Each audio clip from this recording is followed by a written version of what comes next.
The panic in Paris, how France and the EU are begging to get back into Africa, and getting humiliated. The chasse gardée, how the trap was set. For centuries, the relationship between France and its former African colonies was governed by an unwritten rule. Known in the halls of French power as the chasse gardée, the private hunting ground. The rules of the game were simple, and brutally effective. Rule 1. Control the resources. Uranium from Niger to power 1/3 of France's lights. Gold from Burkina Faso and Mali to fortify the French treasury. Oil from Gabon and Congo. Rule 2. Control the governments. Through covert operations and financial pressure, Paris ensured friendly, often corrupt leaders were in power. Rule 3. Control the money. The CFA franc, a currency printed in France, backed by the French treasury, forcing 14 African nations to keep 50% of their foreign reserves in Paris. It was economic slavery disguised as stability. And Rule 4, control the security. French military bases dotted the continent, not just to fight terrorism, but to ensure that any leader who thought about breaking the rules, would quickly change their mind. The relationship was simple: command, and it shall be done. For decades, it worked. But empires get complacent. They forget that history always sends a bill. And after centuries of exploitation, the bill has finally arrived. And it is payable in full. The Great African Refusal, the Sahel ignites the fire. This wasn't a single event. It wasn't one revolution. It was a seismic wave of defiance. Starting in the heart of the Sahel, a region France thought it controlled most tightly. The Alliance of the Defiant. It began with coups. But not the coups of the past, orchestrated by foreign powers. These were popular uprisings, backed by citizens exhausted by corruption and foreign influence. In Mali, then Burkina Faso, then Niger, young military officers overthrew their French-backed governments. And their first act? Kicking out the French troops. But they didn't stop there. They did the unthinkable. They shredded the mining contracts. They took back their resources. And in a move that sent shockwaves from Paris to Wall Street, they formed the Alliance of Sahel States, AES. A mutual defense pact. A message to the world: attack one, and you attack us all. The financial death blow. The most terrifying prospect for Paris? The death of the CFA franc.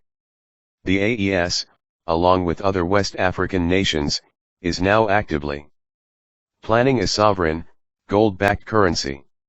Imagine that. African nations, using their own gold, to back their own money, for their own people. For France, this isn't a policy change. It's a financial death blow. The geopolitical pivot. And with France gone, who did they turn to? Russia, for military support with no democracy lectures. China, for infrastructure deals, with no political conditionalities. Turkey, for cutting-edge drones. They weren't replacing one master with another. They were playing the field. For the first time in modern history, Africa is negotiating from a position of strength. Why they are begging, the four horsemen of Europe's. So why is Europe suddenly so desperate? Why the charm offensive?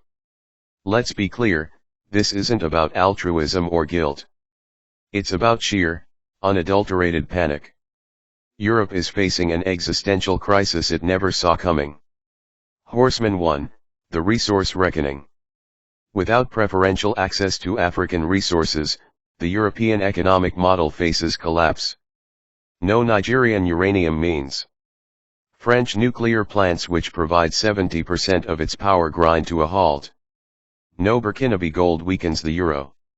No Congolese cobalt means no electric car revolution. Their entire post-war wealth was built on cheap African resources.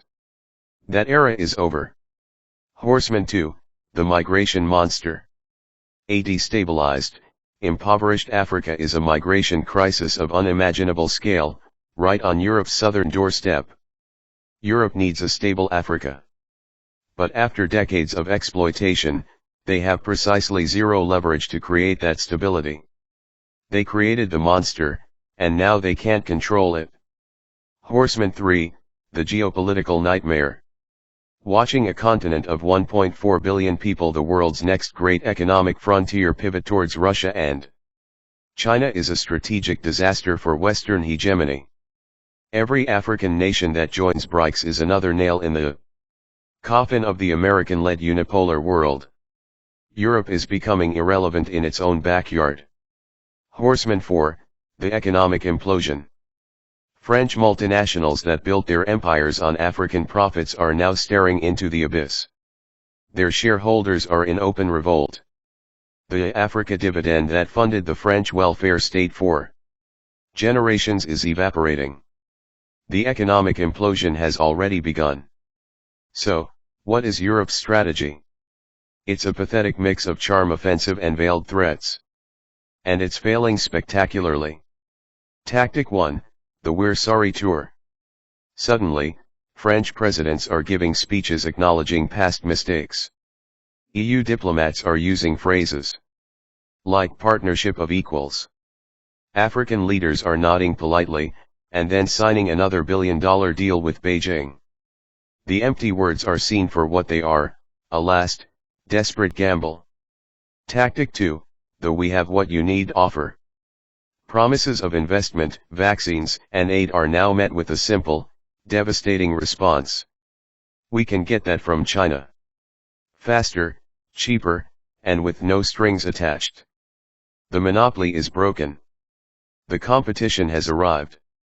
The threaten and plead tactic. When they threatened sanctions against Mali and Niger, it backfired catastrophically. It didn't weaken the juntas. It strengthened them. It gave them a nationalist cause, a common enemy. It pushed them directly into the arms of Moscow. The threats are now empty, and everyone in the room knows it. The ultimate humiliation, being ignored. But the greatest insult in international diplomacy isn't a door slammed in your face. It's not being shouted down. It's being ignored altogether. This is the ultimate humiliation for Paris and Brussels. They are no longer the most important players in the room. Their calls go unanswered. Their delegations are met with cold pragmatism, not deference. They are being forced to sit at the kids' table while Africa negotiates its future with global heavyweights. They aren't being rejected out of anger, but out of ambition. Africa has simply found better deals elsewhere. The verdict, a new world order. Let's be clear. France and the EU aren't begging to get back into Africa out of guilt. They are begging out of necessity. Their wealth, their relevance, and their global standing were built on a foundation of African resources they no longer control. The age of dictating terms is over. The new era is one of negotiation. And for the first time in 200 years, Africa holds most of the cards. The question is no longer if Africa will reset its relationship with Europe, but on what terms. And for a continent that has been on the losing end of a deal for centuries, you can bet the new terms are going to be very, very different. This isn't just a shift in power. It's a revolution. And Europe is left with only one option, to beg. What do you think? Is this the end of neocolonialism in Africa? Let us know in the comments below. If you stand for a sovereign Africa, smash that like button, subscribe with notifications on, and share this video far and wide. The algorithm hates this truth, so let's break it together.